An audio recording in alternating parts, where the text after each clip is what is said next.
Início da Carta de São Paulo aos Filipenses. Paulo e Timóteo, servos de Cristo Jesus, a todos os santos em Cristo Jesus que estão em Filipos, com seus episcopos e diáconos. Graça e paz a vós da parte de Deus, nosso Pai, e do Senhor Jesus Cristo. Dou graças ao meu Deus todas as vezes que me lembro de vós. Sempre em todas as minhas orações rezo por vós com alegria, por causa da vossa comunhão conosco na divulgação do Evangelho, desde o primeiro dia até agora. Tenho a certeza de que aquele que começou em vós uma boa obra há de levá-la à perfeição até o dia de Cristo Jesus. É justo que eu pense assim a respeito de vós todos, pois a todos trago no coração, porque tanto na minha prisão, como na defesa e confirmação do Evangelho, participais da graça que me foi dada. Deus é testemunha de que tenho saudade de todos vós, com a ternura de Cristo Jesus. E isto eu peço a Deus, que o vosso amor cresça sempre mais em todo conhecimento e experiência, para discernirdes o que é o melhor. E assim ficareis puros e sem defeito para o dia de Cristo, cheios do fruto da justiça que vos vem por Jesus Cristo, para a glória e o louvor de Deus. Palavra do Senhor, graças a Deus.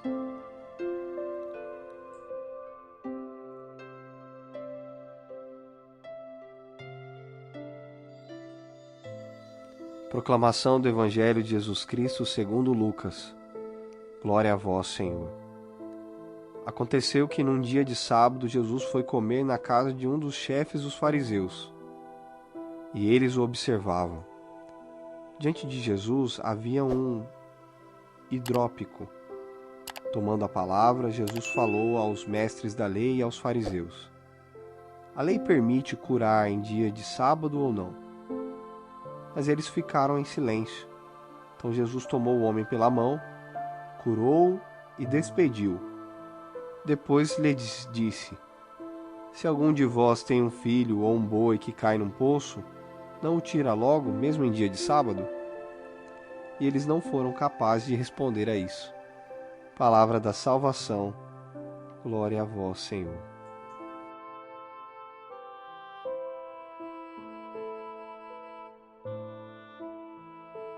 Queridos irmãos e irmãs em Cristo, já pararam para pensar no poder de uma carta escrita com amor?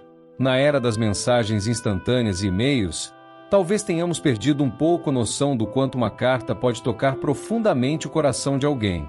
Nossa primeira leitura de hoje é exatamente isso, o início de uma carta de amor de Paulo à igreja de Filipos, transbordando de afeto, gratidão e esperança.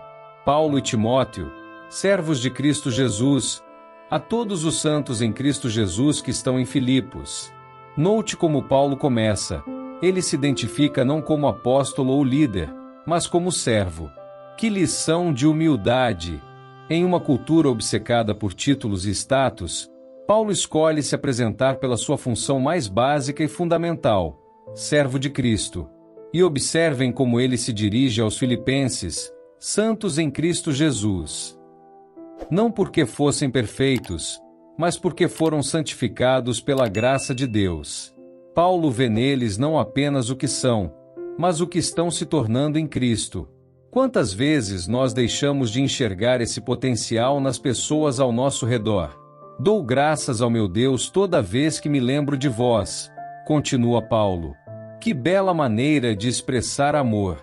Paulo não apenas se lembra deles, ele transforma cada lembrança em oração de gratidão. Quando pensamos em nossos irmãos e irmãs em Cristo, nossa primeira reação é de gratidão? Ou nos deixamos levar por críticas e julgamentos? Mas o que realmente faz o coração de Paulo transbordar de alegria? Por causa da vossa participação no Evangelho, desde o primeiro dia até agora. Os filipenses não eram apenas ouvintes passivos do Evangelho, eram participantes ativos, parceiros na missão. A fé deles não estava confinada aos domingos, era vivida diariamente, compartilhada generosamente. E então Paulo faz uma declaração extraordinária. Tenho a certeza de que aquele que começou em vós a boa obra de completá-la até o dia de Cristo Jesus. Que confiança! Paulo sabe que a transformação espiritual não é obra nossa, mas de Deus.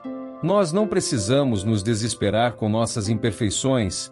Deus está trabalhando em nós e completará sua obra.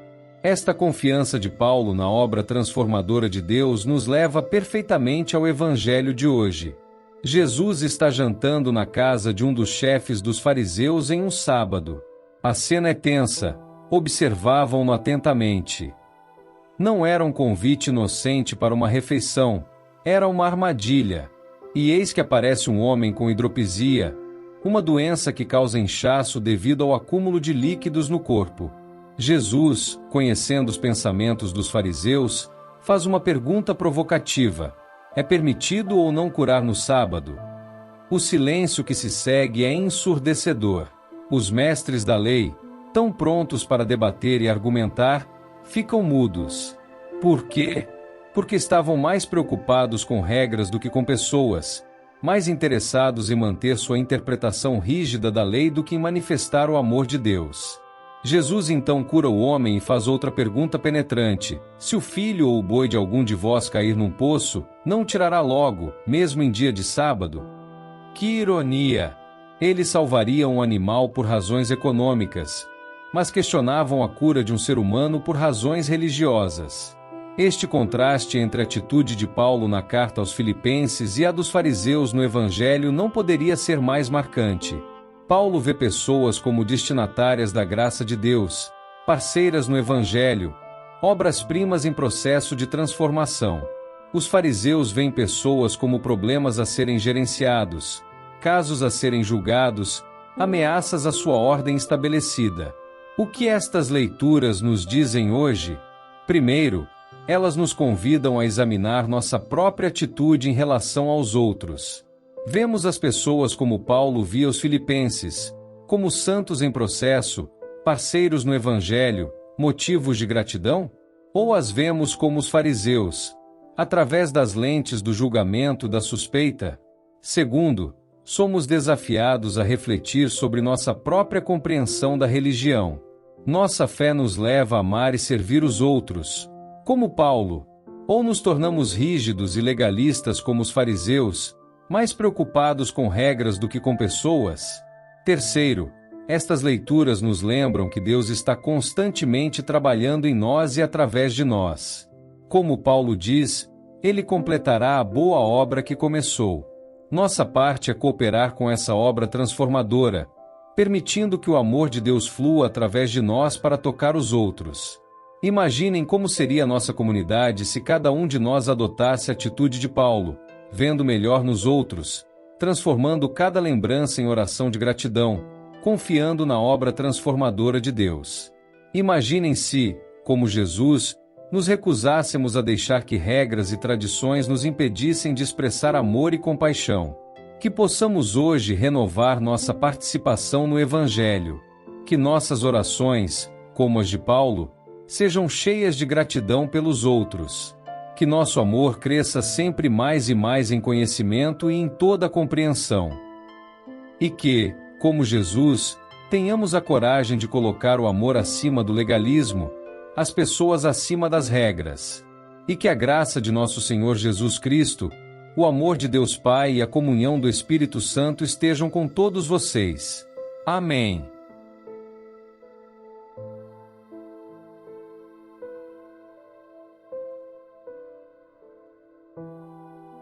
São Miguel Arcanjo, defendei-nos no combate. Sede o nosso refúgio contra as maldades e ciladas do demônio. Ordene-lhe Deus, instantemente o pedimos, e vós, príncipe da milícia celeste, pela virtude divina, precipitai no inferno a Satanás e aos outros espíritos malignos que andam pelo mundo para perder as almas. Amém.